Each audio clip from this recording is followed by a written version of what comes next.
You are listening to The Growth Signal. My name is Alyssa Nolte, And I'm Beth Trejo. and we're going to get right into it. Beth, what is your hot take? My hot take is that most marketing and growth problems actually get labeled as strategy issues, but in reality, I believe they're workflow and ownership failures.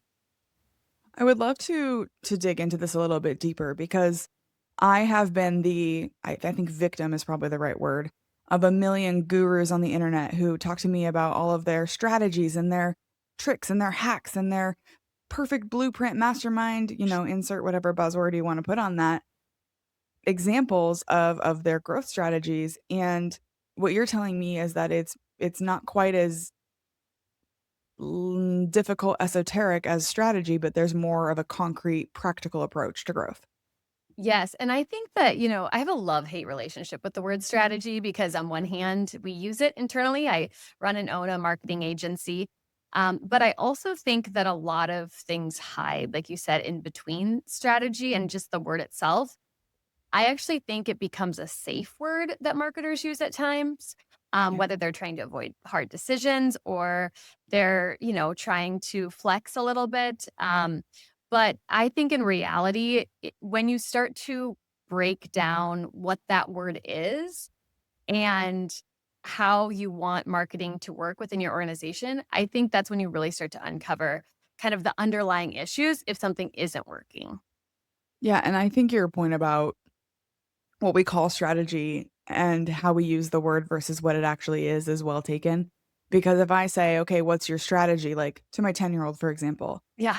he doesn't really know, like, he doesn't know what that word really means, but to him, it's like, "Okay, what are the things that I'm gonna do to get the thing that I want?" So, if his want Right. is to have an extra hour of computer time and his expectation is that, "Okay, you're gonna clean up the room." If I say, "What's your strategy?" He's like, "Okay, I'm gonna sort all the things," and he's Yeah. kinda thinking through, like, he's more thinking process as a how I'm gonna go about this. But there are people out there who treat strategy like it's a vision board on Pinterest and not necessarily something that they're actually gonna use to make decisions to be successful. Yeah, and I think that one of the easiest ways in my mind to define strategy is just the choice to win, right? What is your choices going to be and how are you going to win? And I think when you look at it through that lens, whether that's, part of a planning process or it's the process or it's the talent that you need or maybe it's the tools and technology, those things become more easily identified as tactics or resources, but the actual direction that you're going and the choices that you need to get there, to me, is the real strategy. Mm. And I think that that too is something that can be really hard, especially for business owners and people who are kind of leading, their organization. Like, I don't know about you, you own a business, you run a business. I also do, and I feel like sometimes I'm so close to the concept, the idea, the vision, the way that I understand it, that it is really hard for me to step back and say, "Yes, I totally understand this. This blueprint makes sense to me." But if I tried to hand it off to anyone else Right. or for my customer to actually come through it, they don't have all the context and background and knowledge and love that I have for this organization, so therefore, they're not going to follow my strategy, right? Because there's always some other path that they're trying to go down. Yeah. And I think, in today's day and age in marketing, we have so many choices and there are so many opportunities to try different things, right? It's no longer just a small pool of media mix to get Right. people to notice you. And so it's really easy to say yes, yes, yes, yes, yes. And then everything becomes watered down. Yeah. And when I see this happen, it's really usually because either you're trying to appease multiple stakeholders, you're trying to do too much at once, you may be out resourced, or you just may have a hard time saying no to things and no to other people because you can't do everything all at once, or it just, Yeah. in many cases, won't work out like you planned. Well, and your point about, like, the number of channels is well taken. Like, there are so many different ways now to get attention, and it really has evolved so much even in the last, I feel like an old person saying this, but back in my day, like, we didn't have this many options when it came to stuff. It was like, okay, you work with the local TV news station to run a TV ad, you might be running Facebook ads, you're going to conferences, you're sponsoring events, like that kind of stuff. Like you had a pretty good mix of things to choose from, but it wasn't now where it's like, okay, do I advertise on Instagram? What about LinkedIn? What about Google? Should I run YouTube ads? Okay, now we're still just scratching the surface of digital. Should I sponsor this event? Should I do this, Right. do that? And like the sheer level of overwhelm I feel just even talking about it, I'm sitting here going, how do any businesses that don't have an entire team of people behind them make these decisions in a way that actually brings them that win that you talked about, right? Like, how do we do this in a way that lets us choose to win rather than winning by accident or winning by luck? Right. And I think this is where my hot take comes in because I think a lot of people just say, well, you need a better strategy, or you need a different strategy, or you need a multi channel strategy. But I actually think in reality, the businesses and brands that do the most things and are able to test multi channel, multi platform, multi location are actually really good with marketing operations. And so that's why I think the word strategy and strategy problems just appears, but it's really a workflow failure, just wearing a little bit a nicer clothes, right? So one of the first things that I would recommend is clear ownership. Who owns what, and what is the definition of done? And I think if you start just with that one path to clarity, that really helps to understand, okay, regardless of what tools we use, you're going to own, it could be channel strategy. I've seen that, or it could be initiative strategy, which sometimes in today's day and age, it's a little bit easier to do it that way. So you don't have too many repetitions of communication because the channels all need to speak to each other. So I like to break the ownership around clear themes and then categories of roles. So I run and own a social media agency. Social media is notoriously a million little tiny pieces of things, right? From did you size this appropriately, or is the audio approved? All of these little micro moments happen on social, which is why we've had to be operationally strong for ourselves and our clients. And so we've broken down the roles into kind of four main categories that I think other marketing teams and even businesses could leverage. So those roles are account management or somebody to be your resourcer. They're going to pull all the pieces together. These are people that tend to be really good at communication. They can build consensus around a common topic, and they know when to push and pull on internal and external stakeholders and resources. I want to like double click on something that you said that I think really resonates regardless of if we're talking about marketing or sales or Yeah. any strategy. Operational strength is something that a lot of people ignore or actively avoid. I feel like that's maybe my hot take because it's not fun and it's not sexy and it requires discipline. And if it was easy, we would all do it. But from my perspective, operational strength is the thing that makes it possible for you to pivot and adapt your strategy, right? Because you made a comment of like, okay, we have to make sure the photo is sized the right way and the audio is approved and all of these things. Not even like touching on the fact that those platforms are constantly changing. They are. Like, so there's how many social media platforms depending on your audience, and they are making updates all the time because they're trying to keep their customers on the platform. So they're creating updates. I can't tell you how many times I log into Facebook's business manager or Meta, whatever it is now, the Meta business manager. And I'm like, okay, I know I used to be able to do this thing that I'm trying to do. Why can't I find it? Oh, it's because they moved it over there. Right. And so it's if you don't have that operational strength in place and that discipline, you're not only going to be trying to build that, but you're also going to be trying to keep up with all the evolution that is happening in our customers and how they make decisions, our platforms and how they operate, and every other channel that comes along because now we're all dealing with like AI search Yeah. and all of these different things that we didn't have to think about even a year ago. Yeah, and I think I see this, like, and this is probably where this take comes from, but I see it so much with social because marketing leadership, especially CMOs, VPs, or even owners, if you're in a small organization, if they are not marketing minded, social media is one of the biggest annoyances that they have because it's hard to understand the correlation to business impact in many instances. And it feels and throughout time has been oversimplified. And so there's always this big gap between my social media is not doing anything for my business and then throwing the keys to the youngest person in the office and not always setting that person up for success.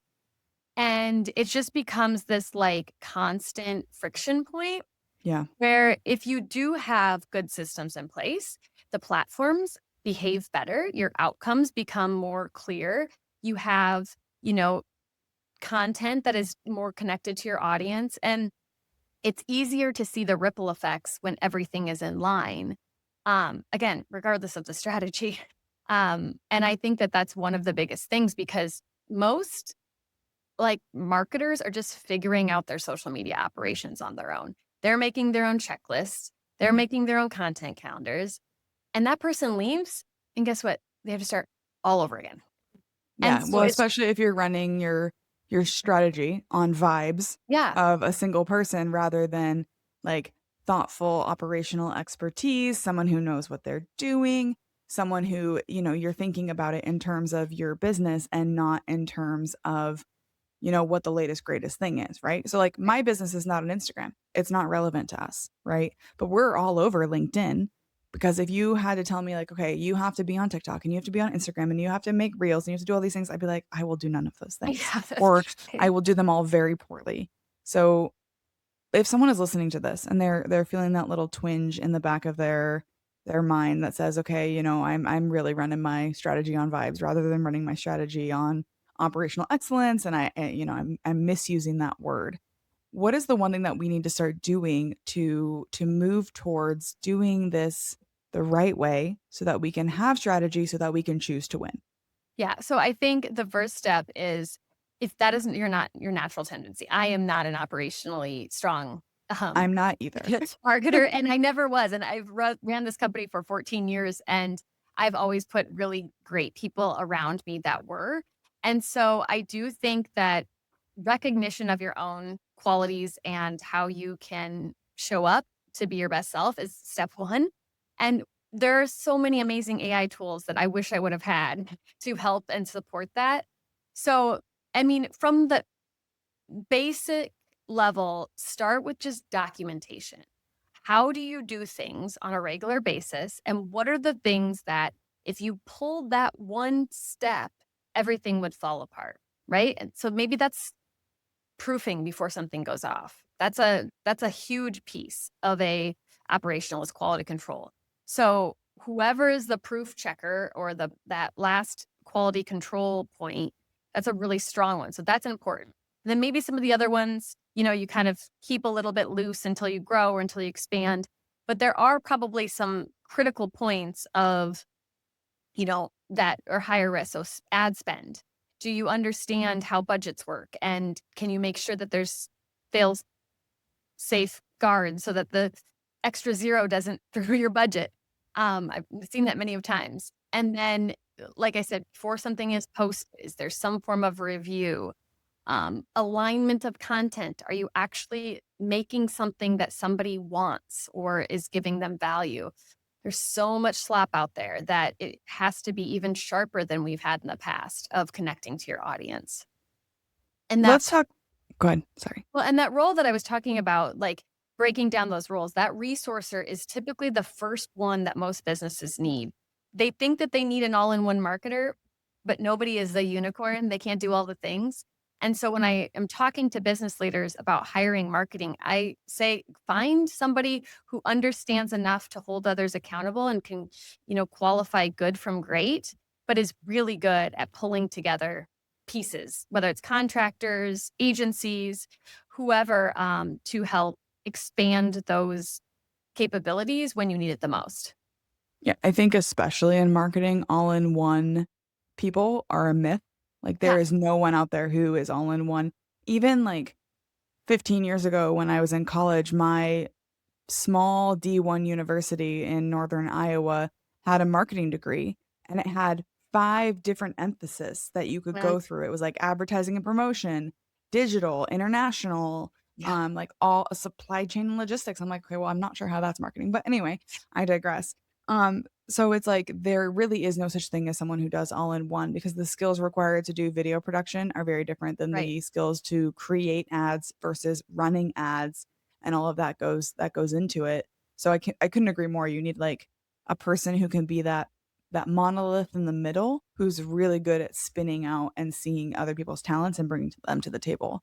Yeah. I do wanna ask you about, the timing of it all, Mhm. right? So, in this day and age, we are all notoriously impatient. Yeah. So, when we're trying these new things, when we're going forward with that operational excellence and we're building our first growth plan that we're planning to go forward with, how long do we go before we say, "Hey, this might not be the right strategy for me?" I think, it's going to vary based on the industry and what you're trying to do. I hate that when people say, "It just depends," but it really does.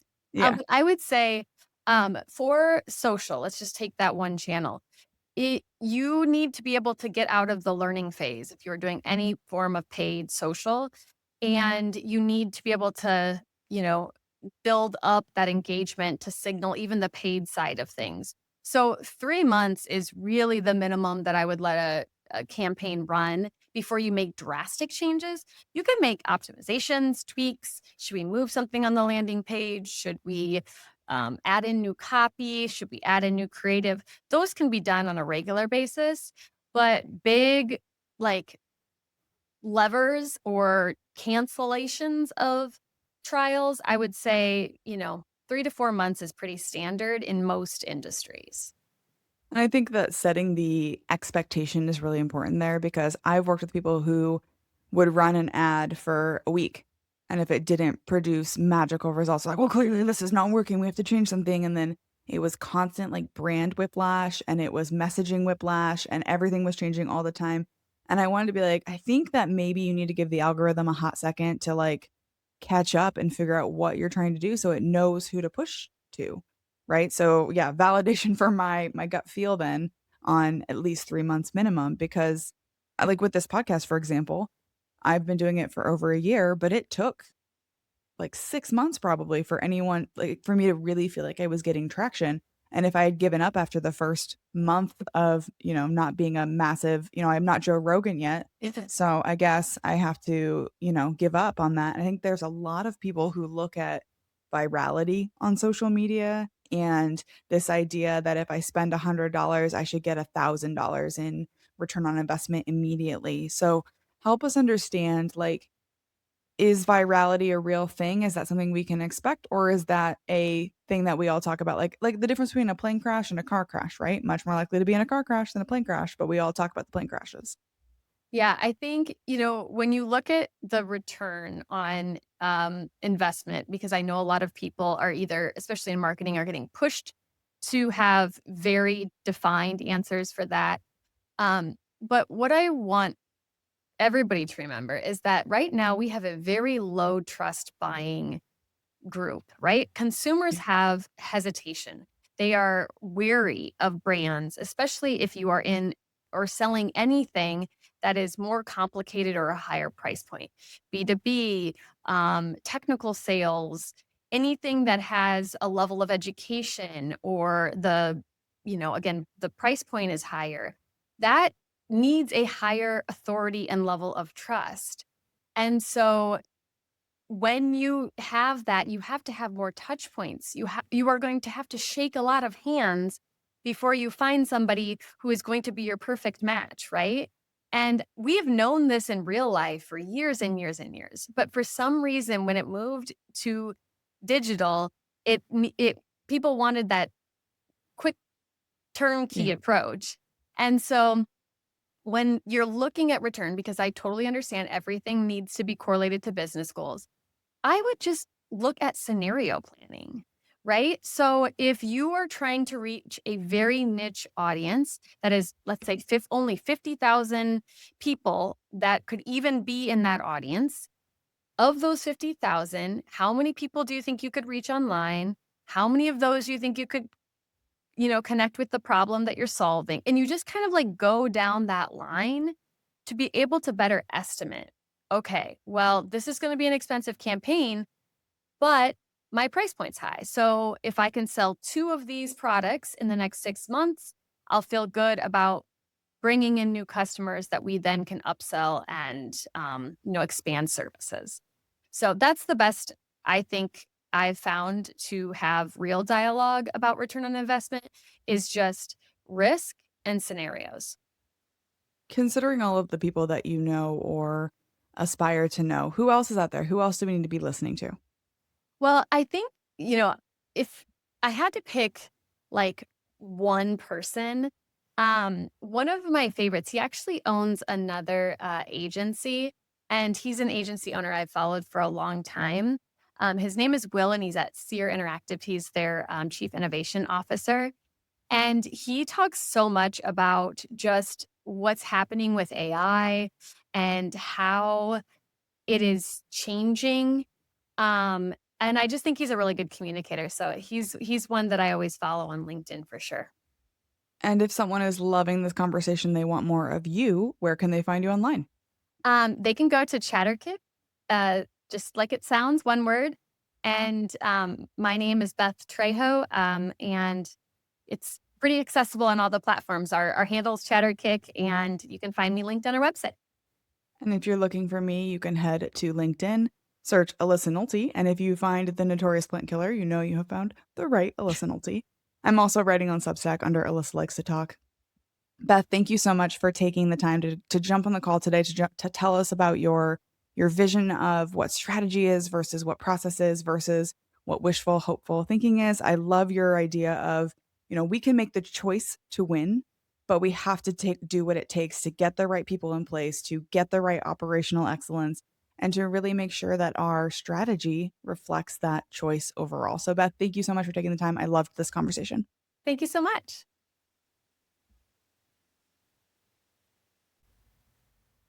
Thanks for listening to today's episode. There are millions of podcasts out there, and something like 70,000 new episodes are released every single day. It's not lost on me how lucky I am to have such an incredible community who show up and support this show. To be a guest or nominate someone who should join me on the pod, head to alyssanolte.com. And if you're looking for ad-free episodes, you can join me on Substack. I post all new episodes of my podcasts and share appearances on other people's shows, plus bonus content and updates on what I'm working on. Search Alyssa Likes to Talk or tap the link in the show notes.